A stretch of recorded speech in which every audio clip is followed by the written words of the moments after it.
అదే RTV app వార్తల్ని క్షణాల్లో చదివే అవకాశం ఉంటుంది. ఒక న్యూస్ పేపర్, ఒక టెలివిజన్ ఛానల్ మీ చేతుల్లో ఎప్పుడూ ఉంటాయి. తెలంగాణ సంస్కృతి సంప్రదాయాలను ప్రతిబింబించేది బతుకమ్మ పండుగ. బతుకమ్మ పండుగ పెద్ద ఎత్తున జరుపుతారు. ఆడపడుచులు పుట్టింటికి వస్తారు, సందడి చేస్తారు. ముఖ్యంగా ఏ దేవుణ్ణైనా కానీ పుష్పాలతో పూజిస్తారు. అయితే ఇక్కడ పుష్పాలనే దేవునిగా భావించి బతుకమ్మను పేరుస్తారు. ఇట్లా గౌరీ రూపంలో పేర్చి సందడి చేస్తారు. సమిష్టిగా ఒకరికొకరు ఆ పాటలు పాడుతూ చేస్తారు. అయితే బతుకమ్మ చరిత్రకి సంబంధించినటువంటి కథలు అనేక మంది అనేక రకాలుగా వివరించడం జరిగింది. కరీంనగర్ ఉమ్మడి జిల్లాలో ధర్మపురికి సంబంధించి ధర్మాంగుడు అనేటువంటి రాజు దానికి సంబంధించినటువంటి పిల్లలు చనిపోతున్నటువంటి సమయంలో బతకాలే ఒక్కరైనా అని చెప్పి బతుకమ్మ అని చెప్పేసి వేడుకున్నారని చెప్పేసి చెప్తారు. అలాగే ఇంకొక చారిత్రకమైనటువంటి ఆధారాలతో కథ వివరించడం జరిగింది. వేములవాడలో చాళుక్యుల పరిపాలన ఉన్నప్పుడు తమిళనాడుకు సంబంధించినటువంటి చూలులు రాష్ట్రకూటులకు సంబంధించినటువంటి యుద్ధాలు జరుగుతున్నటువంటి వేళ చూల రాజులు వచ్చేసి ఇక్కడ ఉన్నటువంటి బృహదేశ్వరి అమ్మవారు అలాగే రాజరాజేశ్వరుడు శంకరుని లింగం తీసుకెళ్లారు తంజావూరికి. అప్పుడు బృహదేశ్వరి ఆ పార్వతీమాత తీవ్రంగా మనోవేదన గురైంది. అందుకే ఆమెను ఓదార్చడానికి గౌరీదేవిని పూజించారు అని చెప్పేసి మరొక కథ ప్రాచుర్యంలోకి ఉంది. ఏది కథ ఎట్లా ఉన్నా కానీ సమిష్టి తత్వానికి ప్రతీకగా అమావాస్య రోజు మహాలయ అమావాస్య రోజు మొదలయ్యి అష్టమి రోజు పెద్ద బతుకమ్మతో లేదా సద్దుల బతుకమ్మతో ఎండ్ అవుతుంది. పెద్ద ఎత్తున తరలి వచ్చి మహిళలు తమ యొక్క ఆట పాటలతో ఉయ్యాలో ఉయ్యాలో అంటూ గౌరీదేవిని కొలుస్తారు. బంతి పూలు, గుమ్మడి పూలు, గునుగు పువ్వు, పట్టుగుచ్చుల ఇట్లా రంగురంగుల పూలతోని అందంగా పేర్చి గౌరీ రూపంగా ప్రత్యేకగా భక్తి శ్రద్ధలు కూడా చూస్తారు. ఇచ్చుకోవైనం పుచ్చుకోవైనం అని ఆటపాటలు అయిన తర్వాత దీన్ని వారి యొక్క సమిష్టి తత్వానికి భేదభావాలు ఎక్కడా లేవు అనేటువంటి ఇండికేషన్ కూడా ఇస్తున్నటువంటి పరిస్థితి మనకు తెలుసు. తెలంగాణ ఉద్యమంలో సైతం ఈ బతుకమ్మ క్రియాశీలకమైనటువంటి పాత్ర పోషించినటువంటి విషయం విదితం. మనతో మాట్లాడడానికి స్థానిక వ్యక్తులు ఉన్నారు. దీనికి సంబంధించి వీరు బతుకమ్మని చాలా శ్రద్ధతో వేరుస్తున్నటువంటి పరిస్థితి. మీరు ఏంటి అసలు ఎప్పటి నుంచి వేరుస్తుంటారు, ఎట్లా అనిపిస్తున్నది బతుకమ్మకు సంబంధించి? మేము అంటే చాలా సంవత్సరాల నుంచి బతుకమ్మ వేరుస్తూ ఉన్నాం. మన తెలంగాణ సంస్కృతి సాంప్రదాయాలకు తెలంగాణ ఆడబిడ్డలకు దక్కిన అరుదైన గౌరవం బతుకమ్మ. ఎందుకంటే అన్ని పూలతో అన్ని దేవతలను పూజిస్తాం, కానీ పూలనే పూజించే పండగ తెలంగాణ సంస్కృతి. అంటే చెట్టును పుట్టను పూజించే సంస్కృతి.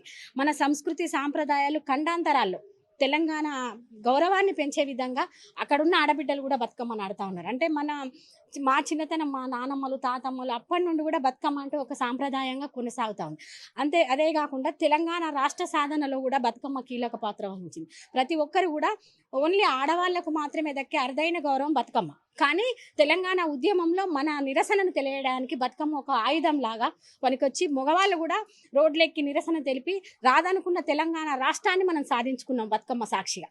తెలంగాణ తొలి ముఖ్యమంత్రి కేసీఆర్ గారు వచ్చిన తర్వాత బతుకమ్మను రాష్ట్ర పండుగగా తంగేడు పువ్వును రాష్ట్ర పువ్వుగా ప్రకటించి మన తెలంగాణ సంస్కృతి సాంప్రదాయాలు ఆడబిడ్డల గౌరవాన్ని ఆకాశం అంత ఎత్తులో నిలబెట్టారని మేము అనుకుంటాము. అదేవిధంగా బతుకమ్మ పండుగ అంటే సృష్టిలో పూసే ప్రతి పువ్వు కూడా అన్ని దేవుళ్ళకు పెట్టాం కొన్ని పూలు, కానీ ఈ బతుకమ్మకు సృష్టిలో పూసే ప్రతి పువ్వు కట్ల పువ్వు, గునుగు పువ్వు, తంగేడు పువ్వు, తామర పువ్వు, పట్టుకుచ్చులు అన్ని వగైరా అన్ని పూలు, చేమంతులు, బంతులు, సూది బంతులు అన్ని పువ్వులు కూడా ఈ బతుకమ్మలో అమర్చి పేర్చుకుంటాం. మన పూర్వీకులు ఏం చెప్పేవారంటే శివుడు గంగను నెత్తిలో పెట్టుకొని గౌరవిస్తా ఉన్నాడు, నాకు గౌరవం లేదని పార్వతీదేవి తన తల్లి దగ్గరికి వెళ్ళి బాధపడిందట. బాధపడితే అమ్మ నీకు సృష్టిలో అతి గౌరవం దక్కే విధంగా నేను చెప్తాను అంటే అందరూ కూడా నీకే పెద్దపీట వేస్తారు, బతుకమ్మలాగా పేర్చి గౌరీదేవిని పెట్టి పసుపుతో గౌరీదేవిని పెట్టి నిన్ను పూజిస్తారు మహిళలందరూ కూడా. అది అతిపెద్ద పండుగ. ఎందుకంటే అమావాస్య రోజు మహాలయ అమావాస్య రోజు మన తెలుగు సంస్కృతి సంప్రదాయం ప్రకారం అమావాస్యకి ఎటువంటి పనులు మనం చేయం. అమావాస్య అంటే ఒక చీకటి అనే భావనతో ఉంటాం, కానీ ఈ బతుకమ్మను మాత్రం మనం అమావాస్య రోజే పేరుస్తాం. పెద్దల అమావాస్య అంటాం, కానీ బతుకమ్మను మాత్రం ఆ రోజే పేరుస్తాం. ఎందుకంటే శివుడు శ్మశానవాసుడు, ఆయన భార్యను సంతృప్తి పరచాలంటే అమావాస్య రోజు సంతృప్తి పరచాలనే ఉద్దేశంతో ఈ బతుకమ్మను పేరుస్తాం. నిజంగా బతుకమ్మ అంటే ఒక సంస్కృతి సాంప్రదాయమే కాదు, సామూహికంగా అందరిని ఒక దగ్గరికి చేర్చే ఒక మంచి కార్యక్రమం. ఆడవాళ్ళందరూ కూడా జరుపుకునే పండగ.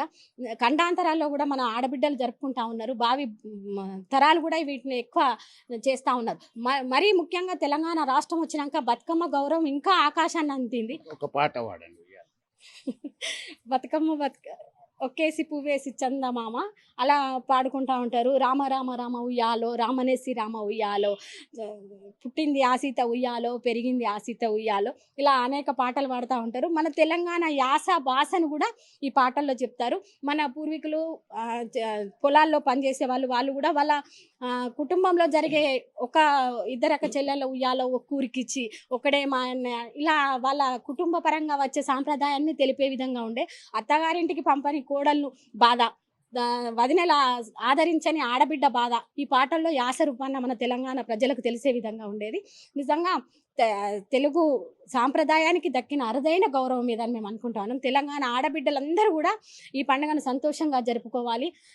అందరూ కూడా బాగా జరుపుకొని సంతోషంగా జరుపుకొని, ముఖ్యంగా ఒకటి, ఈ పండగ మన సంస్కృతి సాంప్రదాయాలే కాదు, సైన్స్ పరంగా కూడా ఈ పండుగకు చాలా ప్రాధాన్యత ఉంది. ఎందుకంటే ఇప్పుడు అన్ని మీరు చెప్పండి, ఒక పాట రూపంలో చెప్పండి. మీకు పాటలు వస్తాయి కదా, మీరు ఎప్పటి నుంచి బతుకమ్మ ఆడుతున్నారో ఒక పాట పాడండి. చాలా సంవత్సరాల నుంచి, చిన్నప్పటి నుంచి ఆడుతున్నాం. చిన్నప్పుడు పూలు తీసుకురావడానికి వెళ్తారా? వెళ్ళే వాళ్ళం, తీసుకొచ్చే వాళ్ళం. మా అన్నయ్య వాళ్ళు ఇట్లా అందరూ నాన్న ఇట్లా తీసుకొస్తే మేము పేర్చుకొని ఆడుకునేవాళ్ళం. ఏంజిల్ పూల బతుకమ్మ మొదలు పెడితే పెద్ద బతుకమ్మ దానిక, సద్దుల బతుకమ్మ దానిక ఏమేమి వైనం ఇస్తారు మీరు? ఎందుకంటే ఇచ్చుకోవైనం పుచ్చుకోవైనం అని చెప్పేసి పసుపు రాసి గౌరవం ఇస్తారు. ఏమేమి ఇస్తారు? ఇవాళ ఏమి ఇస్తారు అసలు? పిండి పదార్థాలు సత్తుపిండి ఇస్తాము. 5 రకాలు చేస్తాం సత్తుపిండ్లు. ముందుగా నైవేద్యం పెడతారు? లేదు, ఇప్పుడు బతుకమ్మ వేర్చిన తర్వాత గౌరమ్మ వేసి తర్వాత నైవేద్యం పెట్టేసి ఆడుకుంటాం. ఇంకా పాట బతుకమ్మ పాట. మొత్తం మీద చాలా సమిష్టి తత్వాన్ని ప్రతిబింబించేది ఇది బతుకమ్మ. బతుకమ్మకు సంబంధించి నైవేద్యాలు గౌరీదేవిని చేసిన తర్వాత నైవేద్యం సమర్పిస్తారు. సమర్పించిన తర్వాత వీళ్ళందరూ కూడా చాలా 9 రోజులకు సంబంధించిన ప్రసాదాలు కూడా పెడుతుంటారు. అయితే ప్రకృతి సైన్స్ పరంగా కూడా శరత్కాలంలో వచ్చేటువంటి వ్యాధులని నశింపజేయడానికి ఈ పూలు, ఈ గునుగ పువ్వు, దీనిలో బంతి పువ్వులు, కట్ల పువ్వు, తీరొక్క పువ్వులు కూడా అందులో నిమజ్జనం చేస్తారు. ఆ నిమజ్జనం చేయడం వల్ల ప్యూరిఫైడ్ వాటర్ లాగా అయిపోయేది. Just like epidemic pandemic diseases ఏమి రాకుండా, అంటువ్యాధులు రాకుండా కూడా ఇది ఒక ప్రక్షాళన చేస్తుందని చెప్పుకోవచ్చు. మొత్తం పిల్ల పాపలు అందరూ కలిసి బతుకమ్మని ఎప్పుడెప్పుడు వస్తుందా అని చెప్పేసి ఈ మధ్య కాలంలో అటు బొడ్డెమ్మ ఆడుతుంటారు. బొడ్డెమ్మ తర్వాత బతుకమ్మ వస్తుంది. బతుకమ్మ ఆడుతూ సందడి చేస్తుంటారు.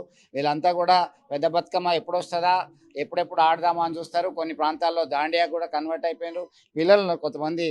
వీళ్ళందరూ కూడా వారి అభిప్రాయం కూడా తెలుసుకుందాం. ఏమా పాటలు వస్తాయా మీకు ఎవరికైనా? ఓకే అమ్మ,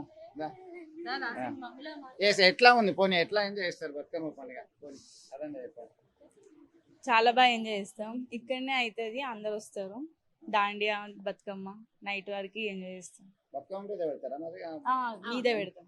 అమ్మ నువ్వు ఎట్లా ఎప్పటి నుంచి ఆడుతున్నావు? ఆడతావా లేదా? మీరు ఆడతారా? ఆడతామండి మేము. ఏం ఆడతారు? ఏం పాట వస్తుందా? పాటలు అంటే రావు కానీ సాంగ్స్ కి ఆడతాం. డీజే సాంగ్స్ కి ఆడతాం. నైట్ వరకు ఆడతాం. రాబోయే కాలంలో చేస్తాం.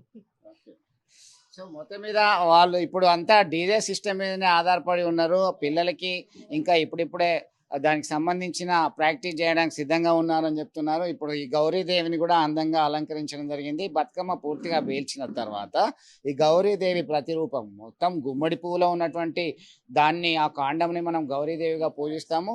కొంతమంది ఇట్లా కూడా ప్రత్యేకంగా తయారు చేసి ఆకట్టుకునే విధంగా అమ్మవారి మీద భక్తి శ్రద్ధలతో తయారు చేసి దీన్ని పూజిస్తారు. దాన్ని తీసుకెళ్తారు. మళ్ళీ ఈ సమిష్టి తత్వంగా దాదాపు 2-3 గంటల వరకు కూడా అలసిపోకుండా చప్పట్లు కొడుతూ చుట్టూ లయబద్ధ ఆకారంగా వలయాకారంలో తిరుగుతూ వారు సందడి చేస్తున్నటువంటి పరిస్థితి. మొత్తం మీద తెలంగాణ సంస్కృతి సంప్రదాయాలను ప్రతిబింబించే రాష్ట్ర పండగకు సంబంధించి సర్వం సిద్ధమైంది. కొన్ని ప్రాంతాల్లో 7 రోజులకి, కొన్ని ప్రాంతాల్లో 9 రోజులకి, కొన్ని ప్రాంతాల్లో 11 రోజులకి కూడా బతుకమ్మను ఆడతారు. కానీ అత్యధిక శాతం మాత్రము అష్టమి నాడు పెద్ద బతుకమ్మ లేదా సద్దుల బతుకమ్మతో ముగుస్తుంది అని చెప్పుకోవచ్చు. వీడియో జర్నలిస్ట్ సుమంత్తో కలిసి చంద్రశేఖర్, RTV, కరీంనగర్ నుండి. తెలుగులో న్యూస్ కి ఫాస్టెస్ట్ యాప్ ఇప్పుడు టోటలీ న్యూ అవతార్లో జస్ట్ 5 సెకండ్స్ లో కంప్లీట్ న్యూస్. సోషల్ మీడియాలో ట్రెండ్స్ కి one stop solution. Live TV app voice search option తో ఇప్పుడే డౌన్లోడ్ చేయండి లేదా అప్డేట్ అయిపోండి. యాప్ లింక్ డిస్క్రిప్షన్ లో ఉంది.